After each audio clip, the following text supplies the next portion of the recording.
आज का सबसे बड़ा सवाल उन बच्चों के लिए जो बिल्कुल ही पढ़ाई नहीं किए या थोड़ा बहुत पढ़ाई किए हैं लेकिन उन्हें बोर्ड एग्ज़ाम पास करना बहुत ज़रूरी है, या यूँ कहें तो सेमेस्टर एग्ज़ाम पास करना बहुत ज़रूरी है। और रिसेंट टाइम में 11th और 12th के एग्ज़ाम भी आने वाली है, तो वीडियो तुम्हारे लिए भी काफ़ी इंपॉर्टेंट होने वाली है और हमारे लिए भी इंपॉर्टेंट है, इसलिए वीडियो को पूरा ज़रूर देखना। और हाँ, एक बात ज़रूर कहूँगा कि चैनल को सब्सक्राइब भी कर लेना, क्योंकि तुम्हें ऐसे ऐसे टिप्स और टिप बताऊँगा ना जो एग्जामिनेशन के लिए इतने हेल्पफुल होंगे कि तुम काफ़ी अच्छा स्कोर करोगे। सबसे पहला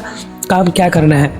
सबसे पहला कि जितने भी यूनिट है, जितने भी चैप्टर आपको पढ़ने हैं इस सेमेस्टर में, या यूँ कहे तो इस 10th 11th 12th के सिलेबस में, उस सब चैप्टर को पढ़े और उसके ऊपर उस चैप्टर में क्या पढ़ना है उस चैप्टर का मतलब निकालें पहले, ताकि इससे क्या होगा ना कि जब भी आप एग्जामिनेशन में बैठोगे तो उस टॉपिक से रिलेटेड आप सोच पाओगे, उससे लिखने का कोशिश करोगे। सपोज किसी एग्जाम में किसी चैप्टर से क्वेश्चन पूछ दिया, तुम्हें क्वेश्चन का आंसर नहीं आ रहा है लेकिन उससे रिलेटेड लिखोगे कैसे, उसके लिए तुम्हें यह अंदाज़ा लगाना पड़ेगा कि क्वेश्चन किस चैप्टर या किस यूनिट से है, उसके बाद उससे रिलेटेड लिखो। ऐसे करने से ना तुम्हें एटलीस्ट 50% मार्क्स उस क्वेश्चन के मिल जाएंगे, क्योंकि कोई जो भी कॉपी चेक करता है वो ये देखता है कि बच्चा लिखा क्या है। अगर रिलेटेड लिखोगे तो 50% उस क्वेश्चन का मार्क्स मिल जाएगा, अगर फुल एक्यूरेसी के साथ लिखोगे तो फुल मार्क्स मिल जाएगा, एक आध नंबर कटेंगे राइटिंग पे। लेकिन अगर तुम एक बहुत अच्छी टेक्निक मानी जाती है एग्जाम में पास करने के लिए, और इससे तुम सारा क्वेश्चन अटेम्प्ट करो और अटेम्प्ट करके कुछ भी लिखो रिलेटेड, जो तुम्हें नंबर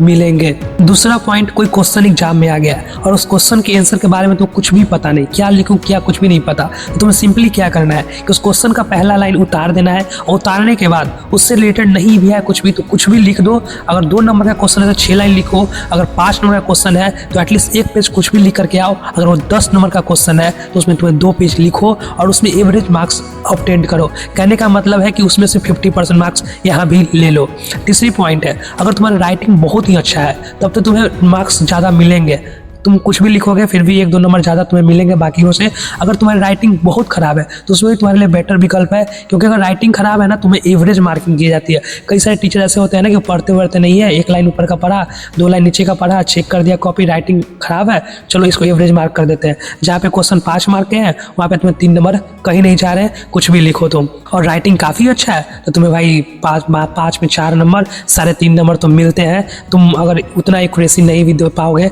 फिर भी।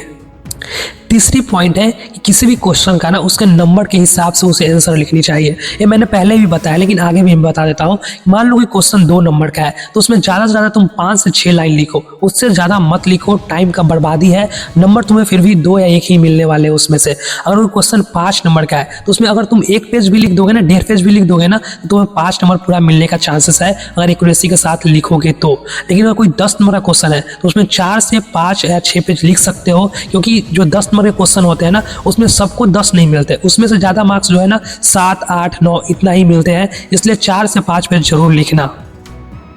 जो लास्ट पॉइंट है ना, किसी भी एग्जाम को पास करने के लिए सबसे बेहतर विकल्प जो मेरा भी फेवरेट है कि last previous year question paper जितने भी है ना, 10 साल हो गए, 5 साल हो गए, उसे